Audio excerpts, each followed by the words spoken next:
Selamat pagi, siang, sore, atau malam. Perkenalkan, saya Fania Ziawadani dengan NPM 210-665-0380. Pada kesempatan kali ini, saya akan membandingkan dua software HR, yaitu Zoho People dan Odoo. Saya akan membandingkannya ke dalam 3 aspek. Pertama, fitur, kedua, cost price, dan yang ketiga, UI UX design. Aspek yang pertama adalah fitur.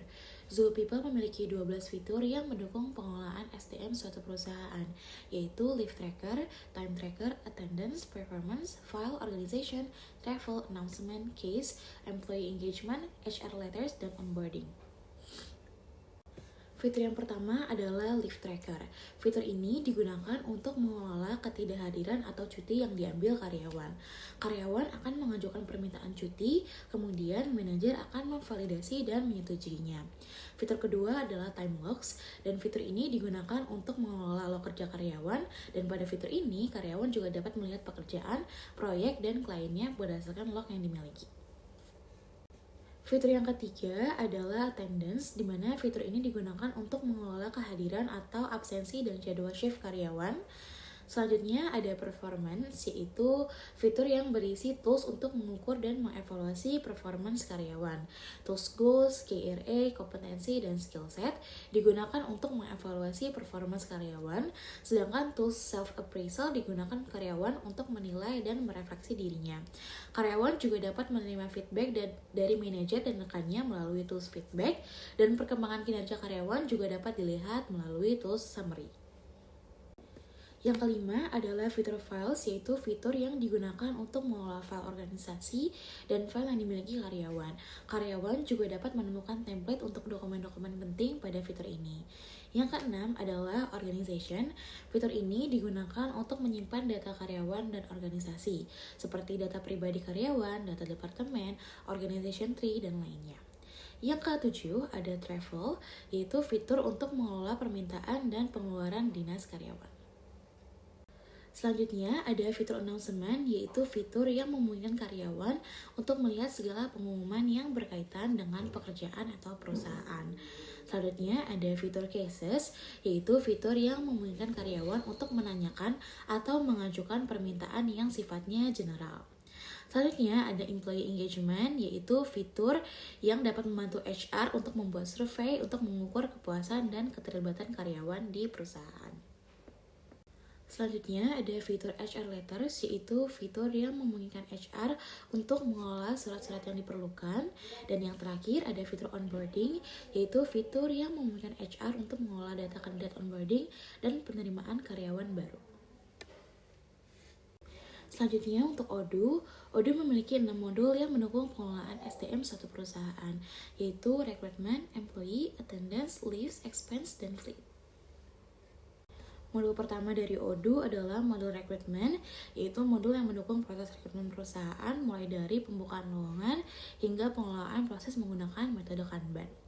Selanjutnya adalah modul employees, yaitu modul untuk menyimpan data atau informasi karyawan dan mengelola status kontak mereka. Dan selanjutnya ada modul attendance, yaitu modul untuk mengelola kehadiran atau absensi karyawan. Selanjutnya adalah modul leaves, yaitu modul yang digunakan untuk mengelola ketidakhadiran atau cuti yang diambil karyawan. Karyawan akan mengajukan permintaan cuti, lalu kemudian manajer akan memvalidasi dan menyetujuinya. Modul yang kelima adalah expenses, yaitu modul untuk mengelola pengeluaran harian karyawan, seperti biaya perjalanan, perlengkapan kantor, dan lainnya. Yang keenam adalah fleet, yaitu modul untuk mengelola hal yang berkaitan dengan kendaraan perusahaan, mulai dari daftar kendaraan, log bahan bakar, dan lainnya. Kemudian kita masuk ke dalam aspek yang kedua, yaitu aspek cost price.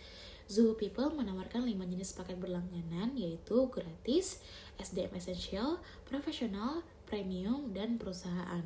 Dari berbagai fitur utama dan pendukungnya tersedia, pengguna dapat melakukan manajemen database karyawan, manajemen dokumen, kesiapan kantor, dan manajemen waktu libur secara gratis. Namun, untuk pengalaman yang lebih baik, pengguna dapat memilih paket berbayar sesuai kebutuhan mereka. Dengan memilih paket perusahaan, pengguna dapat menikmati seluruh fitur yang tersedia. Berbeda dengan Zoho People, Odoo membagi paket berlangganannya ke dalam 3 paket, yaitu gratis, standar, dan custom. Ketiga paket ini perbedaannya terletak dari seberapa banyak aplikasi yang dapat diakses dan kustomisasi.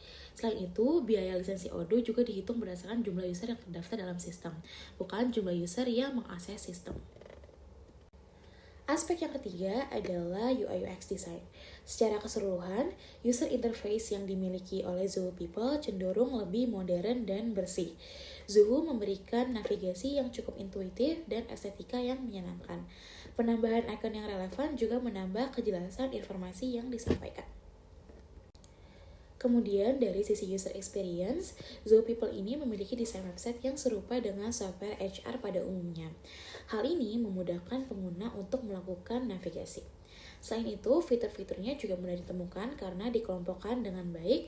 Zoho juga menawarkan banyak kustomisasi dan dokumentasi serta panduan pengguna yang cukup rinci, sehingga memudahkan pengguna dalam penggunaan aplikasinya. Kemudian untuk penilaian UI UX desain Odoo, secara keseluruhan user interface Odoo itu terlihat baik, tetapi desainnya lebih sederhana dan terasa lebih profesional.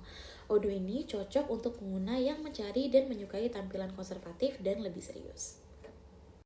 Kemudian untuk user experience-nya, sama halnya dengan Zoho People, Odoo juga memiliki desain yang familiar dan mengelompokkan setiap modul yang dimilikinya dengan baik.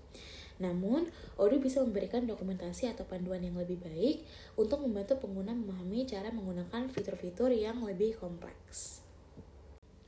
Kesimpulannya, Zoho People dan Odoo memiliki kelebihan dan kekurangannya tersendiri, mulai dari fitur atau modul yang tersedia, paket berlangganan yang ditawarkan, hingga desain UI UX. Untuk itu, perusahaan perlu memilih software yang sesuai dengan kebutuhan dan preferensi mereka.